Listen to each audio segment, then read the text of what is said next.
오늘 본문은 바울이 율법, 즉 율법 자체를 옹호하기 위한 목적을 말하고 있는 내용입니다. 우리가 율법을 지키지 못하게 되는 데 대하여 율법이 전혀 책임이 없다는 점을 입증하기 위해서 쓰고 있는 것입니다. 7장 7절입니다. 그런즉 우리가 무슨 말을 하리요?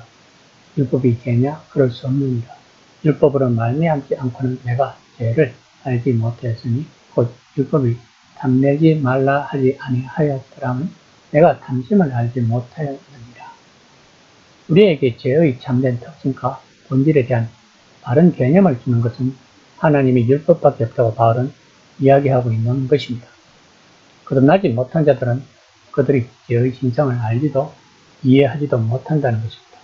그들은 도덕적인 규례를 가지고 있고 어떤 일들은 옳고 어떤 것들은 나쁘다고 믿고 있습니다. 그러나 그것이 죄를 이해하는 것은 아니라는 것입니다. 사람들은 죄의 진정한 본질과 성격을 이해하는 순간 그는 자기 영혼에 대하여 고민하게 되고 그 죄에서 해방시킬 구세주를 추구하게 된다는 것입니다. 그러므로 바울이 말하는 것은 율법 없이는 나는 결코 죄가 진정으로 의미하는 바를 발견하지 못한다는 것입니다.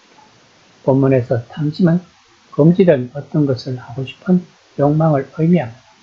율법이 탐내지 말라 해서 율법은 10계명을 말합니다. 특히 10번째 계명을 말하는 것입니다. 이 탐심에서 자유로울 자들은 한 명도 없을 것입니다. 다시 말하면 우리들은 하나님의 계명을 지킬 수가 없다는 것입니다. 예수님이 오신 것은 율법의 정신을 가르치시기 위해서입니다. 예수님이 가르쳐 주시지 않았다면 그 당시 바리새인들은 고결하고 거룩한 사람들의 표상이 되었을 것입니다.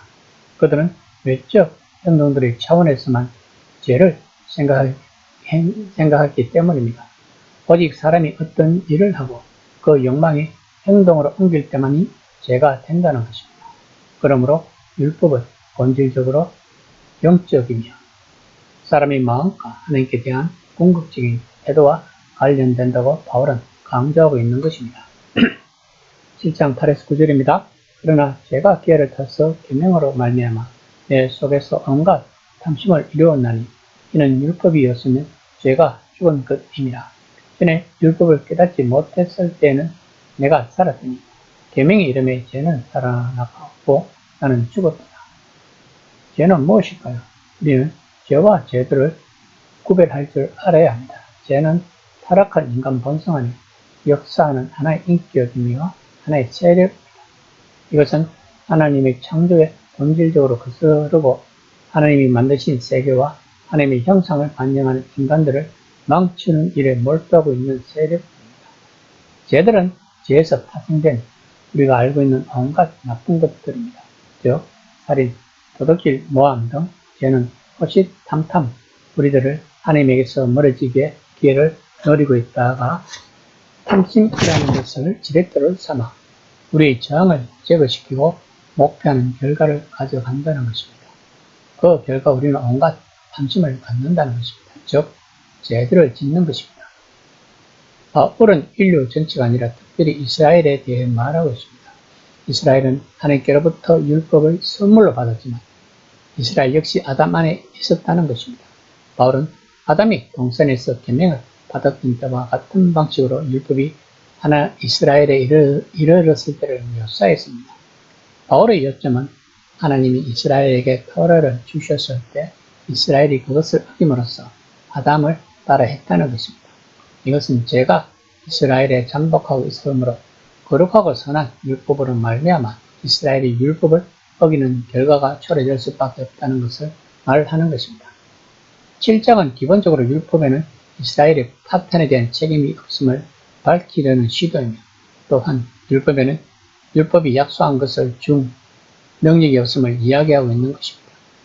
그러면 율법이 약속한 것은 무엇일까요? 10절에 따르면 생명입니다. 7장 10절입니다. 생명에 이르게 할 그 계명이 내게 대하여 도리어 사망에 이르게 하는 것이 되었도다. 토라는 율법을 성실하게 지키는 자들은 생명을 누리지만 율법을 어기는 자들은 죽음을 초래할 것이라고 이스라엘에 반복적으로 특히 레위기 18장 5절과 신명기 30장 15에서 20절 같은 본문에서 약속했습니다.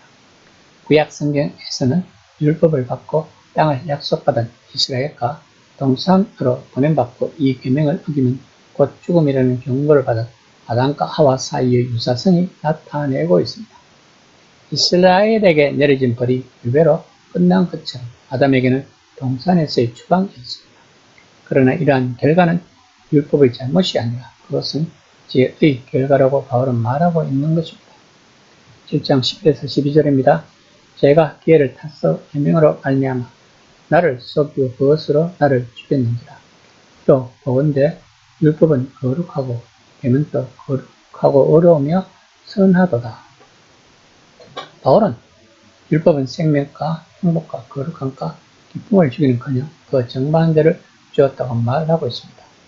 율법은 그에게 그의 실패와 그의 악한 성질을 보여주며 그 안에 있는 죄에게 불을 붙여주고 그러므로 그것은 그에게 그의 전적인 무능을 알려주고 결국 그를 완전히 비참한 상태에 남겨둔다는 것입니다.